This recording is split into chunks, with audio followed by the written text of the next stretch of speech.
Okay,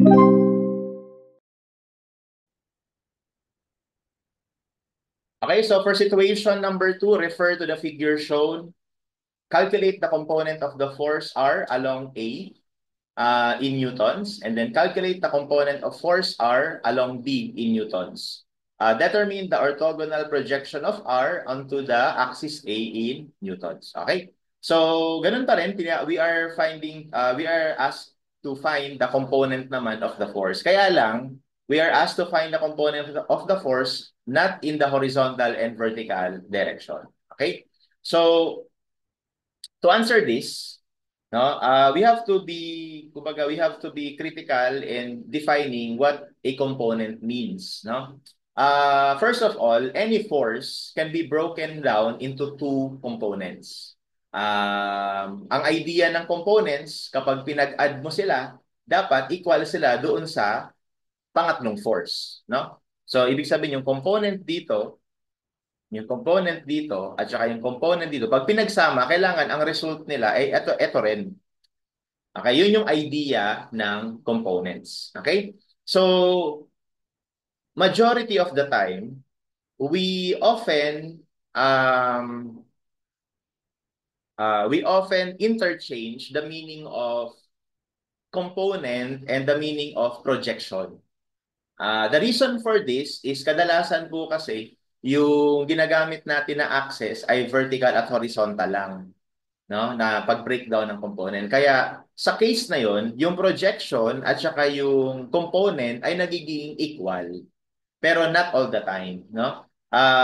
Magkaiba ang meaning ng component at ng projection. Okay? So pag-usapan natin yung pinagkaiba. So let's say this is your A, this is your B.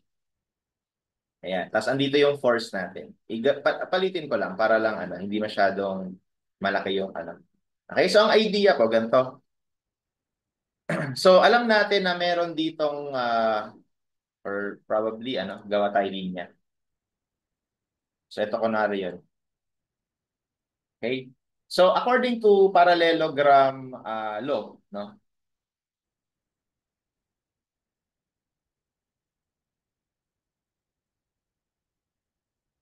I think mas okay kung ito muna ng isa. Ayan. So kunwari ito yung component natin dito. Okay? So according to parallelogram law, pwede natin i-transfer yan dito. Ayan. Okay, so as you can see, kulang, no? Tapos siya. So extend ko na lang.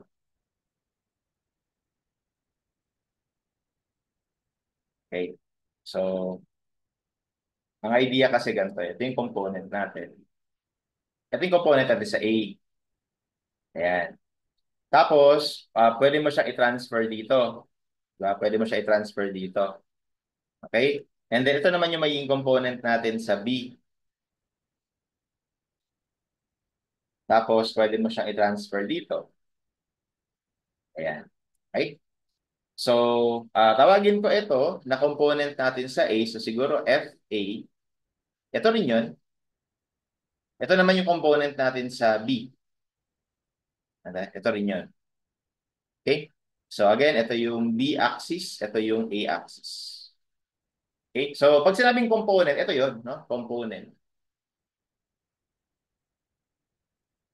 Okay? And we can solve for those components using geometry, no? We can use geometry to solve for those components. In fact, alam naman natin na ito ay 30 degrees. At alam din natin na ito ay 110 degrees. Okay? And of course, there's a way for us to determine yung mga angle sa loob, no? So first of all, I will solve this using geometry. Geometry-based solution. So kumbaga, solution number 1. Solution number 1. Okay? So here, we would consider, syempre, a triangle. Ito. We can consider this, or pwede rin yung nasa baba. Okay? So if we would consider that triangle,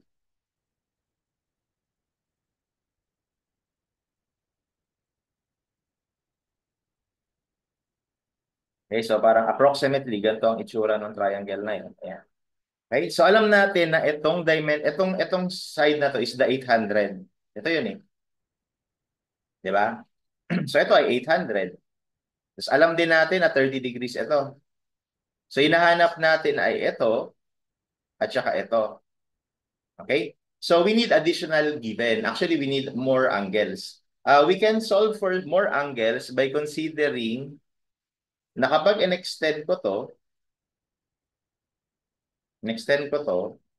we know that this line, gamit tayo ibang kulay, this line is parallel to this line. Na parallel kasi pares FB yan eh. Oh. They are parallel. And because they are parallel, di ba, kung maalala nyo, opposite angles of parallel lines are congruent or equal. So, ibig sabihin, kung 110 ito, itong kabila, 110 din. No? This is also 110. Okay, kung 110 yan, then we can definitely solve for this angle. Kasi supplement lang yan ng 110. So, 180 minus 110, this gives us 70. Okay? And kung 70 yan, lumalabas naman na itong kabilang angle would be 70 plus 30 is 100. Tapos 180 minus 100, that gives us 8. Okay? So, definitely, we can solve for this particular triangle. So, kumbaga, ito ay 70, ito ay 8. So, na to scale lang yung drawing, syempre. Anyway, solving for FA, we can apply sine law, no? So, by sine law, we have FA over sine of 70, okay, will be equal to 80, okay, 80, sorry, 80, 800 pala, 800 over sine of 80. Okay?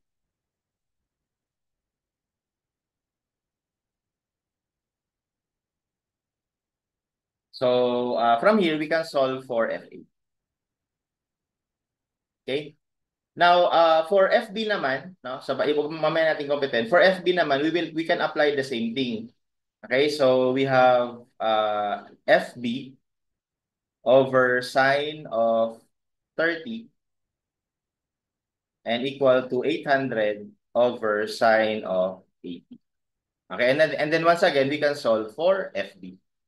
Okay? So that's geometry-based solution, no? You can apply that. Pero personally speaking, no, I do not prefer this kasi kailangan mo pang mag-drawing ng triangles and figures. What I prefer more is ganito. So this time ano naman equation based, no?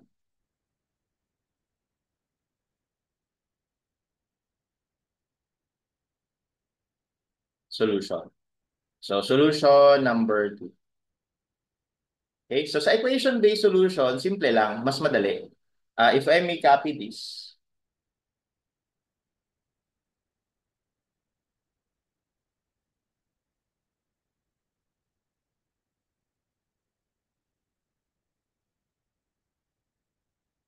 okay, di ba ang goal natin, makapaghanap tayo ng force dito, along A, tsaka along B, that kapag inad mo, equal lang dun sa resultant. Kumbaga, this will serve as our resultant. Okay? So in this particular solution, we will adapt yung ginawa natin doon sa previous item. So, yung Rx ay equal sa summation of Fx, assuming to the right is positive, no? And then yung Ry ay equal lang sa summation ng Fy, assuming upward is positive. We can apply that. And then, mapapansin nyo, meron tayong dalawang equation, tapos meron tayong dalawang unknown. So, solvable din siya using equation-based solution. So, para sa akin, ito yung mas mabilis, mas madali. Total, sanay naman tayong gumamit ng calculator, di ba? Actually, I understand that majority of us, we want to use as much as possible calculator in solving, no? Anyway, kung gagawin natin yon, so ano ba muna ang x component nitong resultant na to? So dahil ito ay 800 na to the right, so lalabas, this will be 800 is equal to, so ang x component ng FA ay FA cosine 30 degrees. Okay? And then yung x component naman ng FB, so ito medyo tricky, no? Medyo tricky. Yun pong yung paggamit ng sine and cosine, Okay? Take note that if you want to decide on your own, kung gusto mo ikaw yung magdidictate kung ano yung sign niya to the left ba or to the right, you must use always an acute angle or angle less than 90 degrees, no? Pero kung ayaw mo na ikaw yung magdidictate, then you can just use the angle na given, no, on its own. Okay? Yun nga lang, kailangan yung angle na gagamitin mo ay from the horizontal axis tapos in a counterclockwise direction so that it will provide you the correct sign. Okay? Pero kung gusto mo, ikaw yung nagdidictate, ang gagamitin mo na equivalent angle is yung acute angle. Bali, ito. Okay? And that is 70. Okay? So, 70 degrees, pero kung mapapansin, to the left yung FB natin, kaya negative.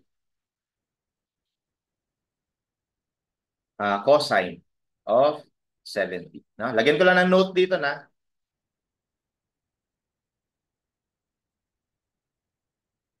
same as FB cosine 110. Okay? Tinan nyo. Cosine 70. Ayan. 0.342. Cosine 110. Negative. So, siya na yung magdidictate ng sign kapag ang ginamit nyo is yung angle itself. Okay? So, parehas lang yun. Anyway, let's just stick with this one and call this equation number 1. And then, let's adapt naman yung summation ng forces y. So, this time, dahil yung resultant natin to the right, wala tayong ry. Okay?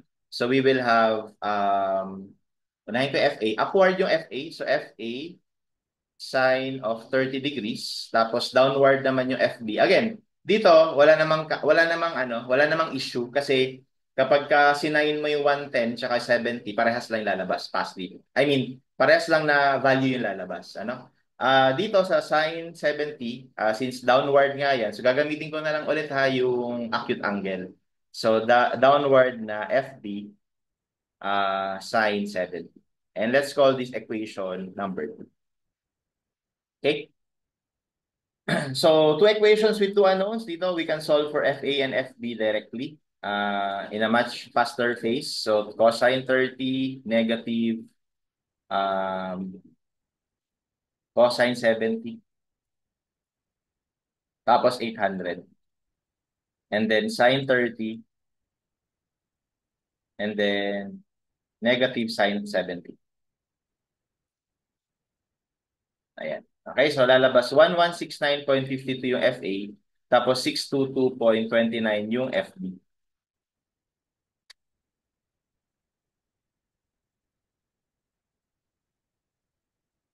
1169.52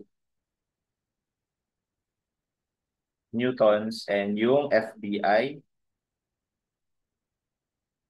622.29.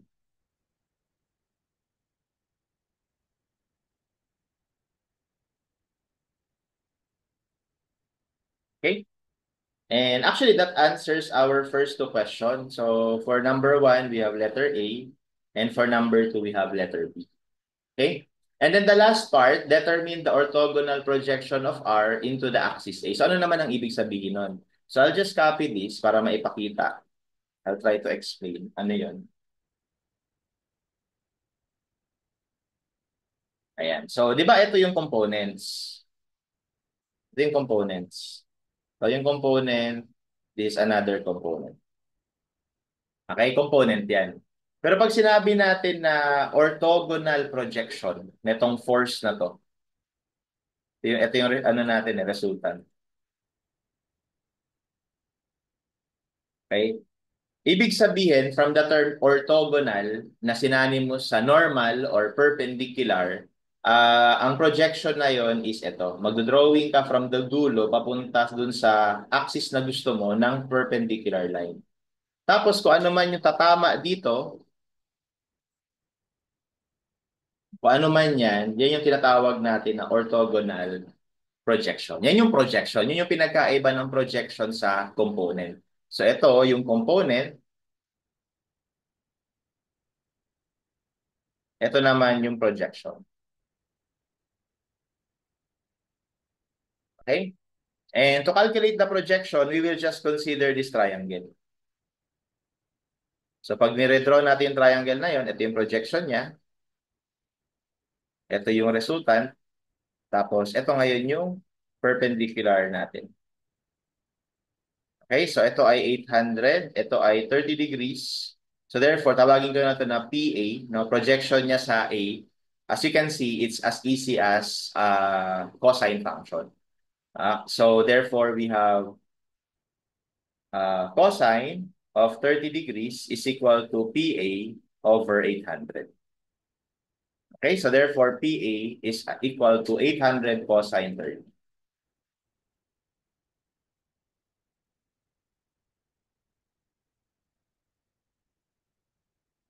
Okay, that's 692.82.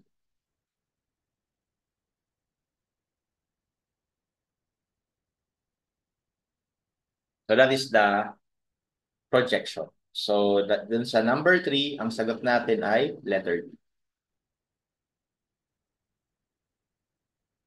Okay, questions?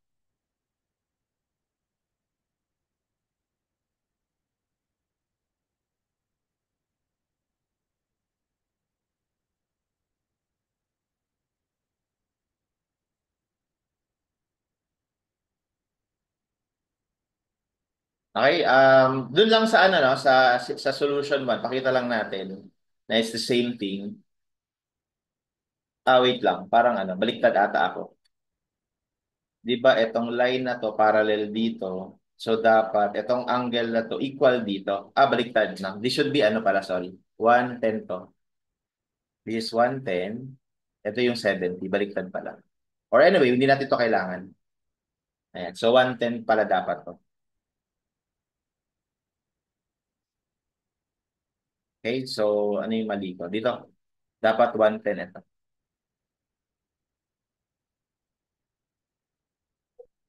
Ayan. Okay?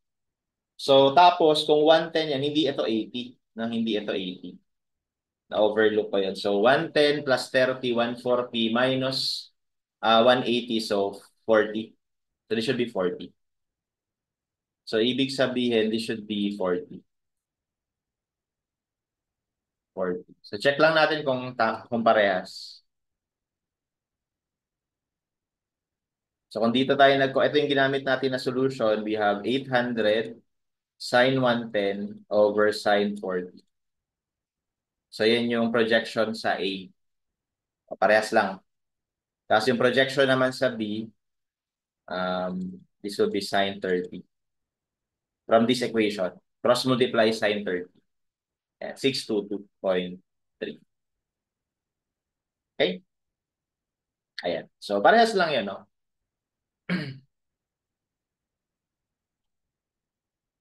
Okay, so ngayon paliwanag natin, bakit po doon sa pagkukuha ng component doon sa Cartesian system ay nagkakataon na parehas na kagad yung projection at yung orthogonal, yung projection tsaka yung component. Kasi ganito yon. Kapag yung force natin, di ba force natin na ito, ayan. Tapos kunwari, random mo lang muna na axis. Kunwari, gusto kong gamitin itong axis na to, tapos itong axis na to. Kunwari, yan yung mga axis na gusto kong gamitan na projection. So, mangyayari dyan, yung projection mo is somewhere here. Somewhere here, no? Tapos yung component mo, nandito lang. Sorry, yung projection mo could be somewhere here. Tapos yung component mo could be something or somewhere dito sa baba. Yan, projection mo. Okay?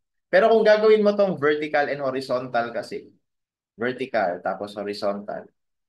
Okay, yung component mo, ito na mismo. Yan mismo.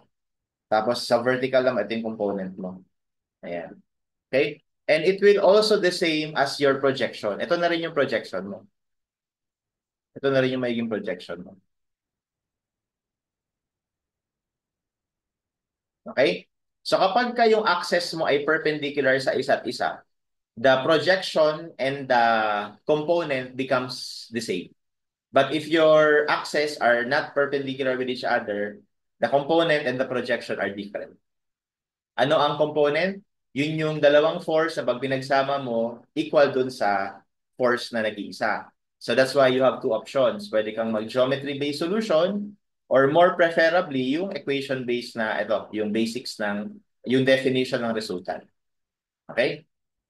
Ano naman ang component or ano naman ang projection? Yun ay kapag nag-drawing ka ng perpendicular line doon papunta sa isang axis. Tapos kung ano man yung tumapat doon na distance, yun yung projection. Okay?